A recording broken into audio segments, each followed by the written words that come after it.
They did rank 27th in yards per game with 354 yards allowed per game. They were in the middle of the pack in sacks and 40 sacks, which gets me to my next thing to look out for is who is going to be the guy that is going to create pass rush outside of Montez Sweat. We came into this offseason with that being one of the bigger questions that existed as far as going into this 2025 season and what we could improve on. And I still think, to be honest, I have to see it on the field, but I don't think that problem is solved. You do add, like I said, Dayo Odeyingbo, who are one of the more premier defensive end pass rush free agents that we had, and the Bears actually brought him in. We do look at the development at Austin Booker. I think coming into year 2, I think a guy like an Austin Booker would be tremendous with his development for the Chicago Bears defense to help solidify the opposite side of a guy like a Montez Sweat. You do have Shamar Turner in the interior of your defense. The jury is still out on Dominique Robinson, to be honest. If somebody is going to have to step up and be the pass rush outside of Montez Sweat, that has got to be Odeyingbo, who they acquired, and that has got to be Austin Booker. A lot of people are going to say Montez Sweat's play wasn't as great in 2024, and I will absolutely agree.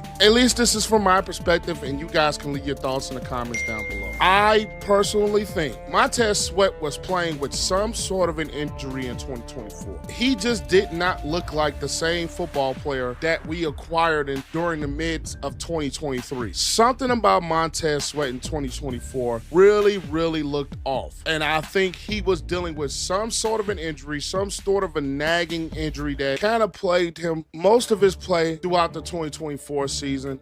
It just did not look like the same player who only ended up with 5.5 sacks in those games. So something was a little off about Sweat. I hope he comes into this offseason healthier.